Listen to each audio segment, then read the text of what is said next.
उसी समय सभा में विराजमान काकासुर, जो कौवे का रूप रख करके वज्र जैसी चोंच, वज्र जैसे पंजे, वो देवताओं को भी मार सकता है, इतना बलवान काकासुर खड़ा हुआ और हंसते हुए कहा, महाराज एक बालक के लिए आप इतने चिंतित हो गए। कंस ने कहा, आज की राधे राधे, जय श्री हरिवंश। आज इस कथा में हम जानेंगे कैसे कंस ने काकासुर को श्री कृष्ण भगवान को मारने के लिए भेजा। आइए जानेंगे इस प्रसंग में। राधे राधे, जय श्री हरिवंश। घटना सुनी नहीं? वो बालक है, 6 कोस का शरीर धारण करने वाली महाबली पूतना को मार डाला। चिंता की बात नहीं है। उसने कहा, महाराज एक चांस हमें दीजिए, आपकी चिंता को जड़ से नष्ट कर दूंगा। कंस को लगा कि बलवान तो है ही और बुद्धिमान भी है, तो यार मेरे दोस्त, यदि तुम ऐसा कर सकते हो तो हमारी मित्रता और पक्की हो जाएगी। जाओ और नंदालय में जो अभी नवजात है, अभी अभी नवीन कमल की तरह खिले, देखो कैसे विघ्नाते हैं, उसे मार डालो। कंस से प्रेरित होकर वो कागसुर, जो कौवे का रूप रखता है, ब्रजमंडल में पहले, फिर नंद बाबा के भवन की तरफ, और छोटा काग का रूप रख करके आंगन में देखा कि पालने पर श्री कृष्ण शयन कर रहे हैं। शिष्य को देखते ही भयंकर क्रोधित हो गया। काला कौवे का रूप धारण किए हुए लोह के वज्र के समान उसकी चोंच और पंजे हैं। भगवान ने इसे मुट्ठी बांध ली सोते हुए, और उसने भगवान की मुट्ठी पर प्रहार करने के लिए टूट पड़ा। मैया अपनी सेवा में लगी है। देखो कैसे भगवान लीला करते, नहीं तो मैया तो बहुत डर जाती और मैया के ऊपर वो आक्रमण कर सकता था।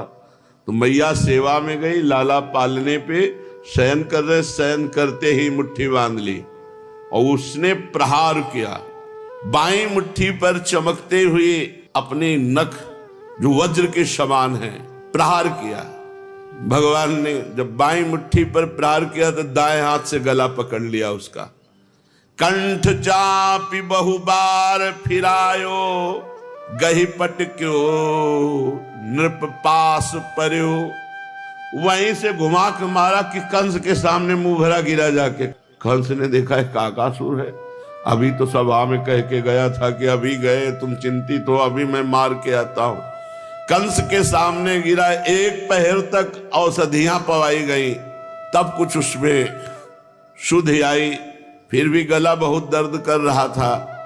उसने कहा, सुनहु कंस तब आई सरयो, धरि अवतार महाबल को, एक ही कर मेरो गर्व हर्यो। सुनहु कंस तब आई सरयो, सूरदास प्रभु कंस निकंदन, भक्त हेत अवतार धर्यो। धरि अवतार महाबल को, एक ही कर मेरो गर्व हर्यो। बड़ी कठिनाई से बोला, क्योंकि गला दबाया था प्रभु ने। कंस ये कोई अवतार है, बालक नहीं, कोई महाबल का अवतार है। मैं एक ही हाथ से गला पकड़ करके मुझे फेंका है। उत्कच नाम का दैत्य खड़ा हुआ, हंसते हुए कहा, बड़े बल मदांध बनते हो और ताकत तुम में है नहीं। कंस, एक बार मैं चाहता हूं कि मुझे आदेश करो।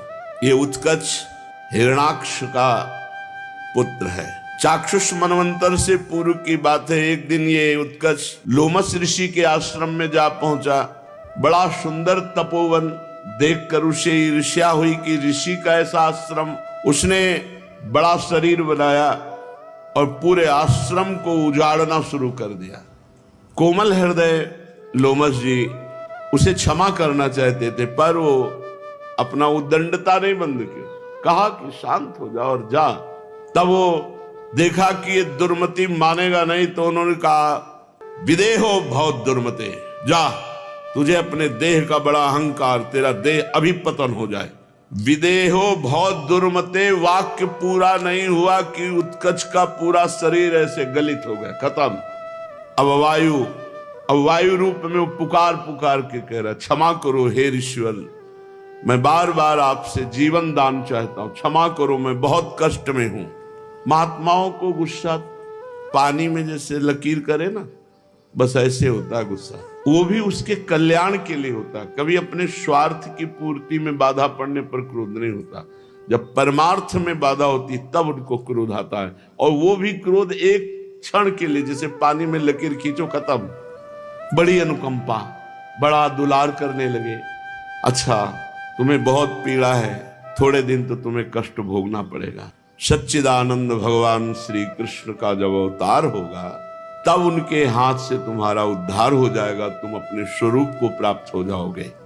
काफी समय हो गया था, बड़ा भूख प्यास से व्याकुल वायु रूप होकर भयंकर भटकता रहा। कंस ने वायु रूपधारी उत्कच से कहा, सच्ची तुम उस बालक को मार सकते हो? उत्कच ने हंसते हुए कहा, अभी हमारा आतंक आपने देखा नहीं। अगर मैं सभासदों के बीच में बोल रहा हूं कि ब्रज भीतर उपजो मेरो रिपु, मैं जानी यह बात, दिन ही दिन वो बढ़त जात है, मुंह को करिए घात। दनुज सुता पूतना पठाई, छिनकई मांझ संहारी, और घीच मरोर दियो कागासुर मेरे ढिग फटकारी। ऐसो कौन मारी है ताको, मोही कहे सो आई, वाको मारी अपन पो राखे, सूर ब्रज सो जाई। कंस ने कहा कि तुम सभासदों के बीच में उत्कच ऐसी बात करते हो, और मुझे विश्वास नहीं, क्योंकि उसने पूतना को मार डाला, कागासुर की दुर्दशा कर दी। ऐसा कौन उस बालक को मार सके? मानो प्रज्वलित अग्नि में घृताहुति पड़ गई हो। कंस के वचन से उत्कर्ष गर्व को प्राप्त हुआ, अहंकार करते हुए कहने लगा, मैं राक्षसों का सेनापति हूं, हिरणाक्ष पुत्र हूं, शरीर नहीं है तो क्या, मैं वायु रूप से पूरे ब्रज को नष्ट कर सकता हूं। कंस ने कहा, जाओ एक बार तुम भी उपाय करके देख लो। बवंडर रूप, हो जो ऐसे घूमता हुआ बवंडर होता है ना, ऐसा रूप धारण किया उसने। दो कर जोरी भयो उठी ठाढ़ो, प्रभु आयस मैं पाऊं, ही आते जाए तुरंत ही मारो, कहो तो जीवित लाऊं। और कंस से कहा, तुम आनंदित रहो, कहो तो मार कर मैं फेंक दे या जिंदा तुम्हारे सामने ले आवे। कंस ने भूरी भूरी प्रशंसा की, वाह वीर, जाओ उसको मार डालो।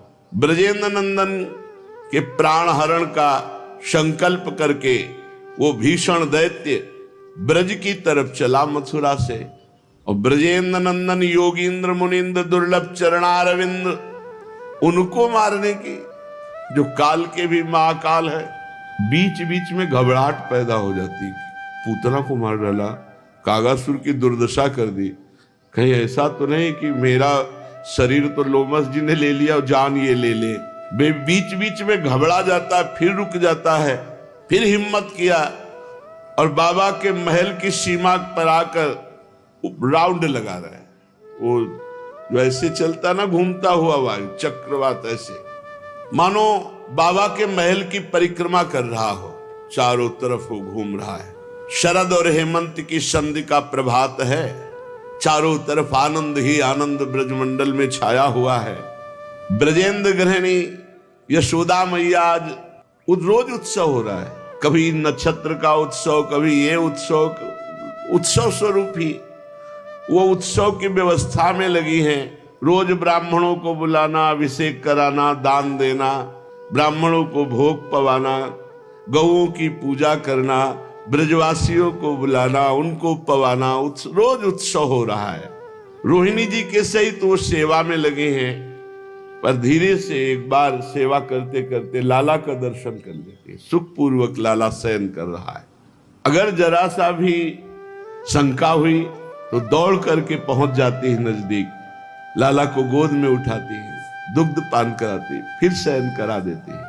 प्रभु उठे, भोग लगा, श्रृंगार हुआ, फिर भोग लगा, फिर शयन हुआ, फिर उत्थापन, फिर भोग लगा, फिर श्रृंगार हुआ, फिर शयन।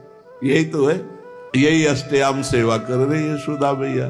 रोहिणी जी यशोदा मैया सेवा में लगी हैं, और धात्रियां दासियां भी उनकी आज्ञा का पालन कर रही हैं।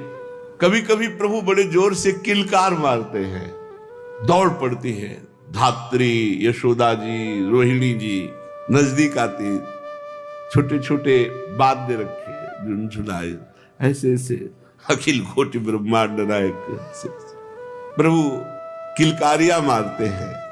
नंद नंदन अभी कोई झुनझुना बजा रहे, कोई कुछ गा रहे, इतने में धीरे से करवट ले। अरे आज मेरे लाला ने करवट लिया, करवट बदलने का उत्सव हो। अब पहली बार लाला ने करवट लिया है, दाहिनी करवट ली, फिर मैया को क्या कहना, अपार आनंद। आज करवट बदलने का उत्सव होगा। हमारे लाला ने करवट बदली है। एक ही साथ तुमुल ध्वनि हो गई।